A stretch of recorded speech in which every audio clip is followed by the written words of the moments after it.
I like anything with a story. So sometimes I'll arrive at a farm and it's a really posh, nice place and the grapes are really good, but there's nothing to it. There's just no story behind the vineyard. And then some other day you'll end up at a farm that's really rugged, nothing's nice, but you'll find this little vineyard on the top of a mountain that this guy's father planted when he used a horse to plow the ground 60 years ago, and there's like loads of history behind it. That's the kind of stuff that I'm looking for. Doesn't matter the varietal, doesn't matter anything. It's about finding that story and finding that little vineyard, something that no one else is interested in. Searching for little diamonds in the rough.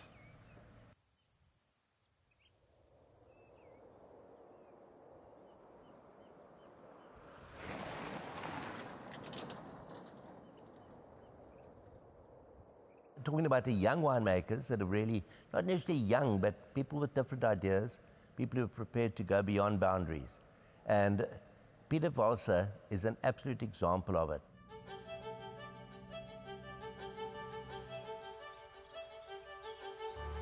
He does his own thing, he travels his own path. He started from basically nothing, just a passion to make great wine, to be in the industry and to do different things.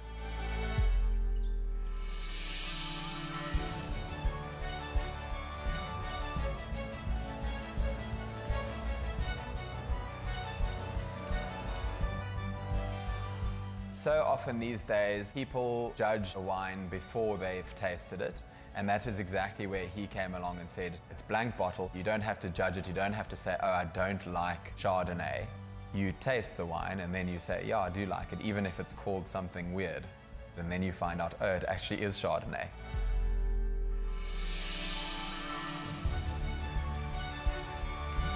When people first heard about it, a lot of people thought he's insane. You know, you've got to put all the details on the label, tell people what they're buying and how much they want to pay for it. He had this idea in his mind and he followed it through unbelievably.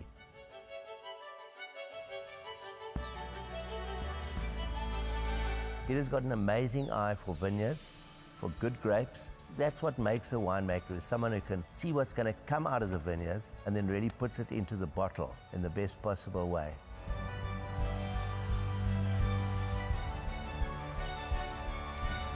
In the wine industry and the wine market, there is so much on offer, and so often we all try to emulate the best. Peter's approach has been completely different, to go off and create original wines with original packaging.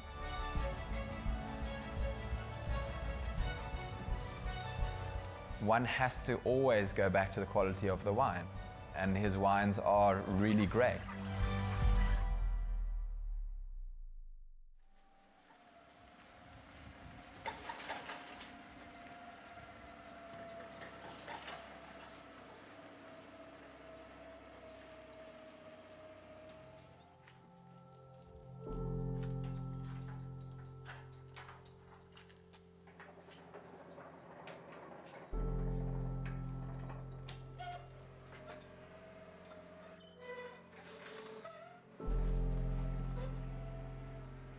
Moving into my own facility, we had the freedom, but it was very, very expensive. To cover that expense, we also had to grow in volume. I worked on my own that harvest. I would arrive back from the vineyard with my truck full of grapes. I had to offload it myself, clean the machines, put the previous day's juice into barrel. Then I had to throw the grapes onto the sorting table, sort it, press it, clean up everything. I worked so hard. It was really bad for the family, for myself, for everyone. In the old cellar, the place was very small, and then we was working in some kind of pressure. It's difficult because you have to move the stuff right there in one place. You must wait. When the barrel finished there, you must put it aside, then you put another one because there is no space to pack a lot of stuff. So it was difficult.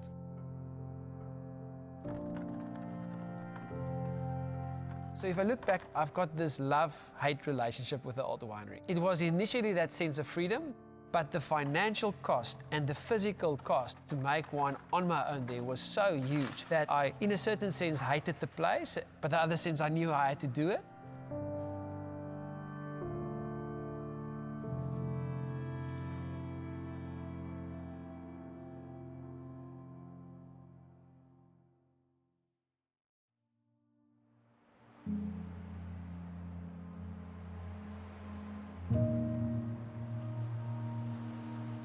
Peter and I got married in his third year of university, and about 3 years thereafter, we decided to start with a family. And everything up to then was perfect. But then at my 22-week scan, the doctor told us that our baby had a defect, a bilateral cleft lip and palate. And it was such a shock. And it was just an absolute dream that was shattered, your picture of what it's like to have your first baby.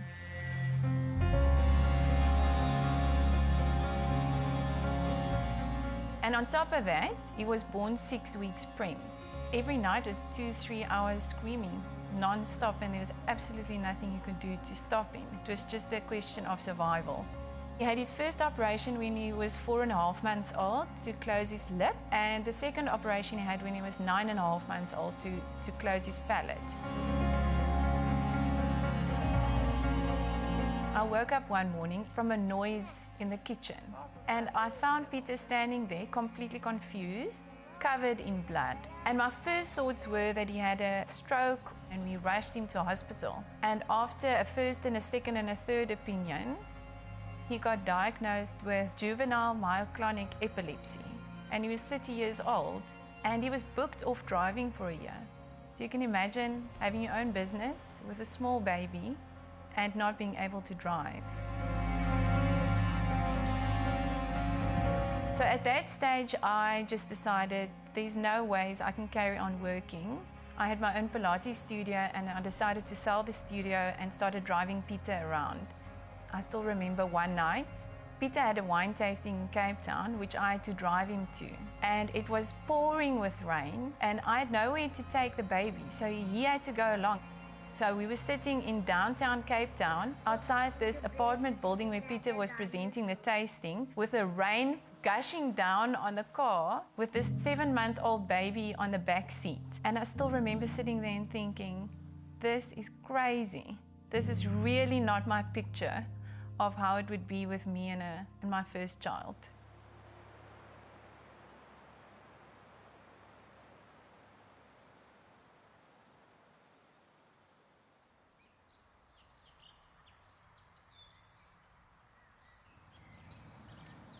Vader, in 'n oomblik van stilte, kom ons tot die troon van genade om aan U te sê dank.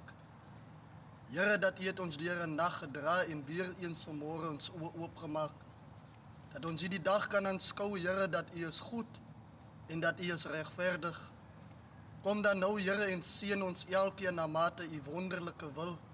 Gee aan ons die nodige moed en krag, so ook die gesondheid, so ook elke sieke vanmôre waar ook al te vind. Laat hulle U teenwoordigheid ervaar en weet daar is niemand soos U. Nie dat ons dit verdien nie, maar omdat U is getrou, sê ons aan U dank. In Jesus naam. Amen.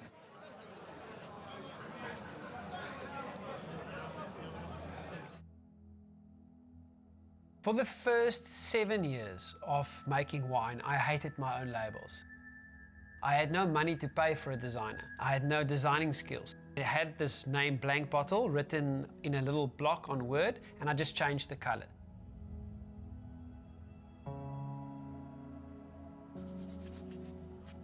I started getting epilepsy. And after the second big epileptic fit, I was booked off driving. I was not allowed to surf, not allowed to drink alcohol. Me and my wife were at home, and we sat to design labels because we needed money, and we had new wines and had to design labels.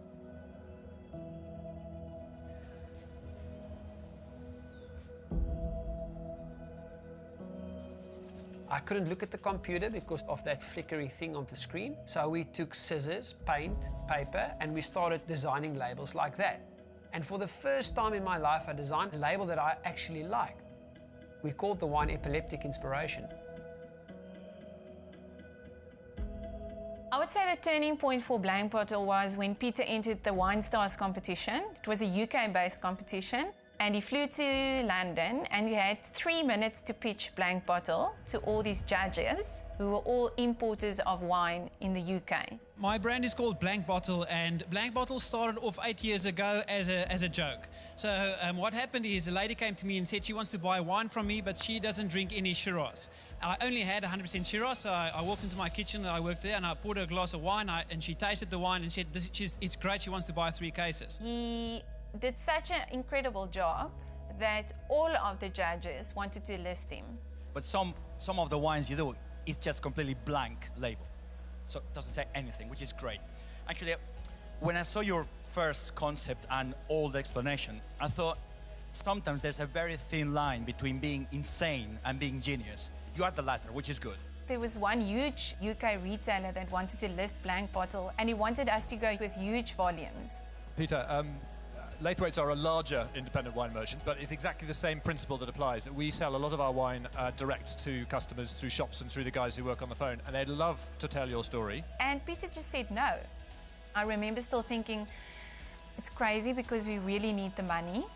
He decided to go with another exporter who is a smaller exporter and who understands the heart of Blank Bottle and the character of Blank Bottle. You've got a fantastic palate that suits very well the UK market, and it's very encouraging because it means that if we're asking for samples and things and commissions, if you like, you will deliver, and that's very exciting. We don't need to become a Bruce Jack and sell out to a company and see you disappear. We want you to stay where you are and do a lot more of it for many years to come. Well, congratulations. Thank you for that. Justin.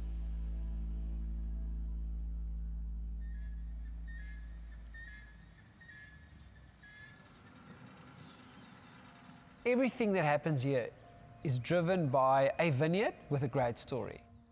That vineyard grows in a specific place. It's got a certain climatical conditions. So we're at mercy of nature to produce wines. Most of my friends, there's also winemakers, they've got a small range, specific wines. They are very focused on, let's say, Cabernet. If there's not a good year for Cabernet, they have a serious problem. My sort of approach is more like a scattered approach. I make anything from anywhere. So if it's a bad year for Cabernet, something else would be good. So I don't have to stick to a certain range. I can chop and change like this.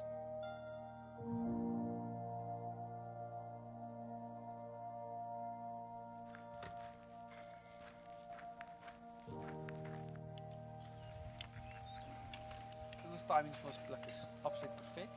Sure is mooi, suiker is perfek 23. Oor die algemeen is die sure hoër so hierdie jaar. Alhoewel dit droër jaar is, dit maak geen sin nie, maar die sure is oor die algemeen hoër. En ek dink net ons timing hierdie jaar vir die blik is perfek.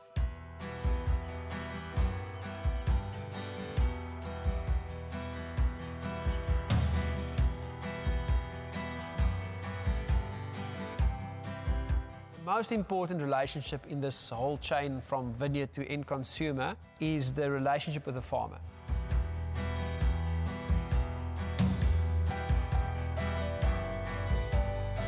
So I would look at a farmer, if he's got something really special, we would bottle a wine from his vineyard, which he might have never seen before because most of his grapes go to a big winery where it goes into a blend. We would make a point to bottle something specific from that vineyard. Every year we'll stop by with a few bottles of wine that is only his grapes in that wine or where his grapes play a big role in the wine. We'll have a label designed that tells a story about that specific vineyard.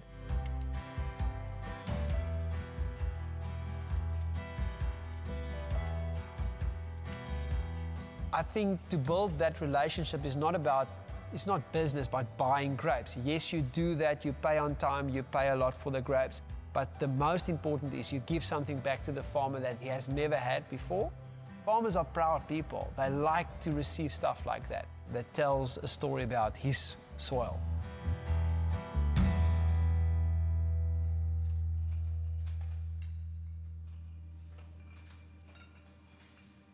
South African wine is a fairly novel or new concept. We're not like one of the big players out there. Overseas, we were seen as quite boring, really. There's been amazing changes. Over the last 15, 20 years, young people have got involved, almost renegades who've traveled the world, have seen things, and have now gone out and done things themselves. They've taken financial risks. It's really making us a very exciting industry to the rest of the world. Every country that makes wine is targeting your main markets in Europe, England, America. The South African wines are doing well, but it's still tough out there. I think where Peter has done really well is creating a very unique brand.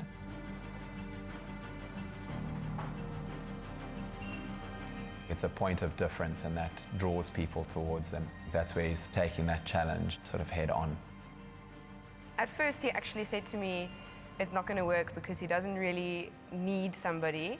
But his wife, Anine, kind of gave the phone to him and said to him, you will phone this girl now and you'll chat to her.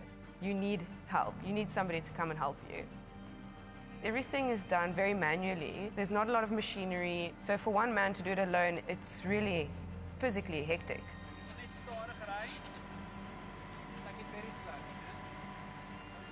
What the driving force is behind him is everything he does, everything he decides, it's all about the gut feel. Everything needs to feel right. So there's no formula or recipe. Every single day is different, and he'll make decisions based on what feels right. He is the biggest optimist ever. Whenever he starts something, he always thinks that the best is going to work out. Sometimes I just look the other way because I want to go the safe direction. He's got the vision and then he's also got the guts to go for it. Nee, ek verstaan. Mens probeer beplan. Ek probeer ook beplan, maar dan heeltyd verander die goed. My beplanning vir die dag is al klaar weer heeltemal anderste. Okay. Right up. Ja. My dag weer heeltemal. Draak al weer hektiek. Nou kry ek 'n ton Riesling ook wat ek nou nie gebou kan doen. Ek wou graag hy drywe hê. Nou ek dink ek gaan dit kry.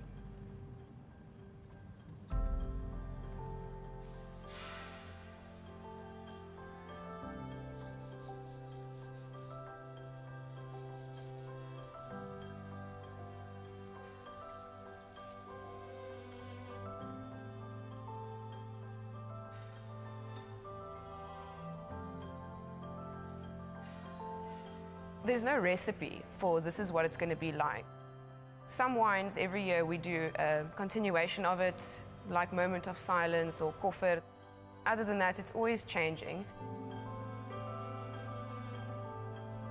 And I think that's what makes Blank Bottle super unique, is that you're always sort of 5 steps ahead of everybody else because you're following your gut, because it's all intuition, because you're not following a recipe, and because you're free.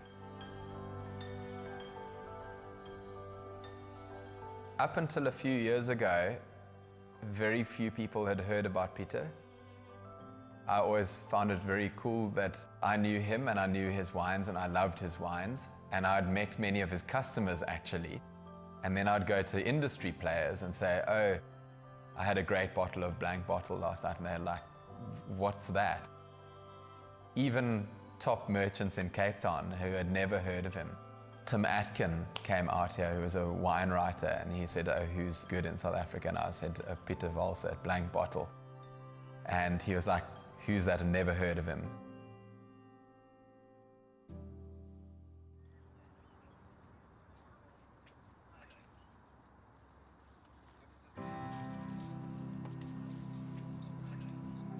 About 5 years ago, I was leaving early in the morning, going out to the vineyards, picking grapes, working late, and my son, Luca, didn't understand what I was doing. The one day I took him out of school for the day and I took him to a vineyard and I said, now let's pick a crate of grapes.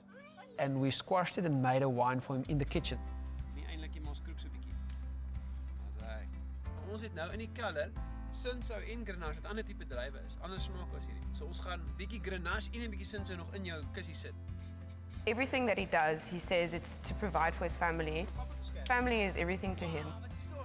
And I think that's the big driving force behind conquering challenges and stressful times. It's his family is sort of the golden prize to keep them safe.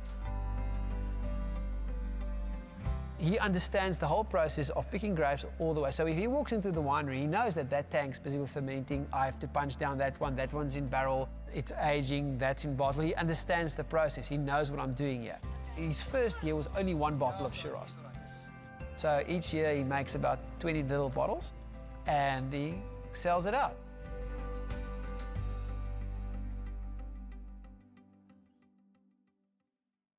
Luca, aan jou eerste bottel wyn wat jy gebotteleer het, ek sien nie voor staan hy. Wat is hier op jou label? Met dinosaur. Het jy 'n dinosaur gemaak? Ja. En wat se ouma gaan hom koop?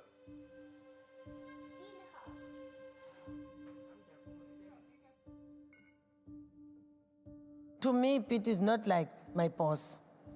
To me, he's like one of my family.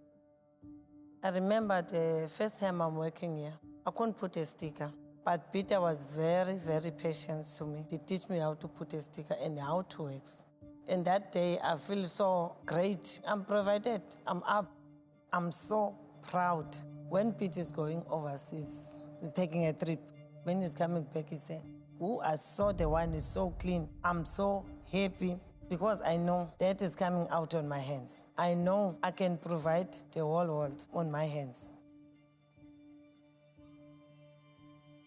Peter's labels are fascinating, and they're fascinating purely because they break so many rules. They break so many rules of traditional wine label design, but they also break rules of graphic design. He uses initially what I thought was horrendous typography. You can't help but notice them, and that's the point of packaging. It's not just a single message. You've gone from being fascinated by the sometimes bad piece of typography or wine that is bottled in a port bottle or something strange, and your curiosity has got you to another place. I don't think there's any other packaging, in South Africa at least, that does that.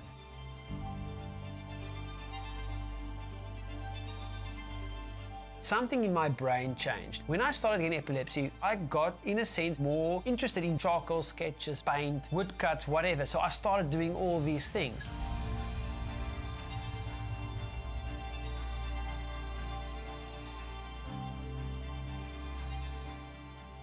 The design judges looked at these labels at first and wanted to throw them out after day one. After day 3, he was winning the Grand Prix because the designers had realized what he was trying to do. He was communicating unique messages about those wines.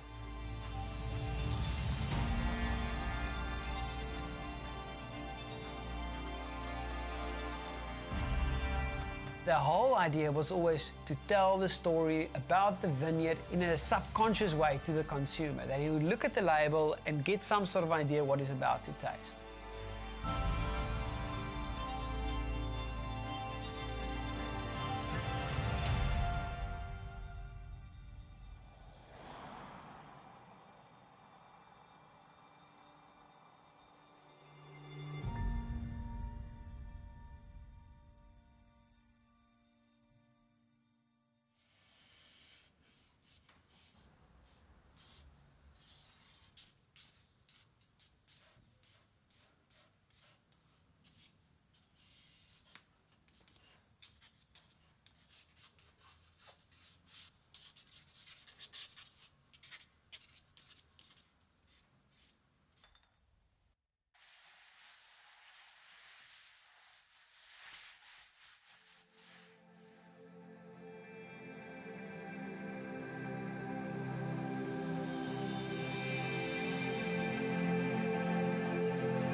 Two years ago, I was sitting on a plane, and there was this guy that sat next to me. His partner's a brain doctor, and he's into marketing, and they formed this company where they tap into your subconscious. And they hooked me onto this whole system. So then my wife and Julia took samples of all the wines from barrel. That was all separate vineyards. They marked all the glasses. So they served me wine without me knowing what I was drinking. I've got all these preconceived ideas about certain farmers and vineyards and stuff like that. So that was sort of gone. So they basically monitored my reaction to all 21 wine components. So they left with the idea that they're going to select the top 6 wines, and then they're going to construct the best blend in the winery according to my subconscious.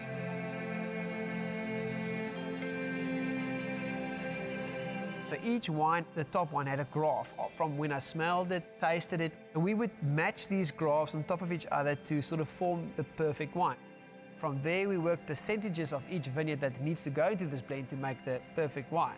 And only then we revealed the varietals, the vineyards that's going into that. So the one that is from my subconscious, we call limbic, or the back of part of your brain.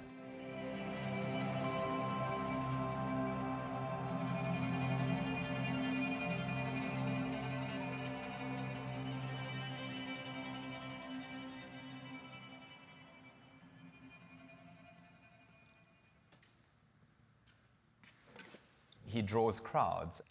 We go over to wine shows in England. I distinctly remember and thinking, jeepers, I've been so busy tonight and all these people coming to talk to me. And turning to my left and seeing Peter surrounded by people. I think that is a lot of his personality that comes through, that he's very humble, he's very positive, and he's very entertaining. And wine brands need personalities behind them. And I think that will always be a strong point in his business, that he is Blank Bottle.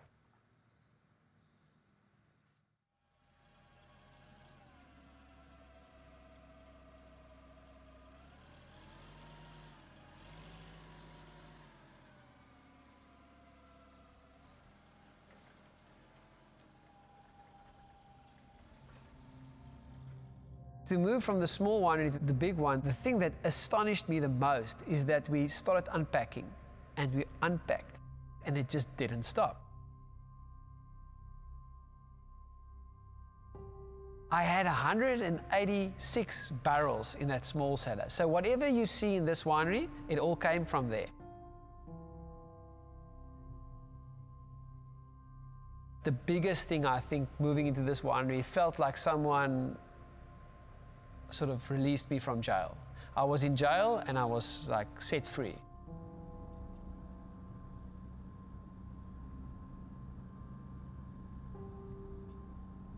Peter is a very good person, very understanding person, very patient person. I come here, I never touch anything. Everything was difficult for me to do.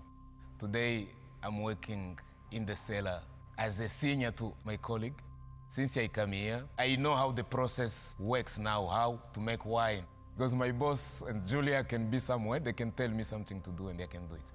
We are living like a family. Our team is very strong because we understand each other. He doesn't have to compare to anybody else because it's only him that's making wines that he likes and that he believes in. So there's no competition for that because it's just who he is. That's what's in the bottle. To everybody, it seems like it's this big adventure, and it really is. But at the back, there's somebody that's focused, passionate, and driven. And this is what you see is a reflection of him. He has put in so much physical hard work. I mean, Blank Bottle is 12 or 13 years old, and only now he's got his own space. And before that, he was just sort of running it on his own because it's what he loved to do.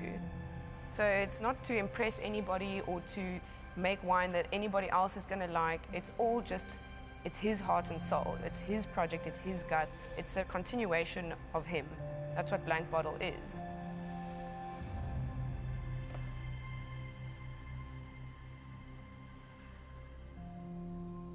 I want them to taste the wine on an emotional level. I want them to get excited, involved. I want people to ask questions, say, why is it called Confessions of a White Glove Chaser? Or why is it called Casting for Chris and Becoming Paul? I don't want it to be like textbook, the nose is like this, the palate's like that, the acidity is like that. All my wines has got flaws in it. Every single one has got a flaw in it, but that is what gives it character. I want people to taste the excitement and the character in wines. If they like it or if they don't like it, it's not very important. If it's a 5-star wine or a 2-star wine, when they taste it, I want them to say, oh, what is this?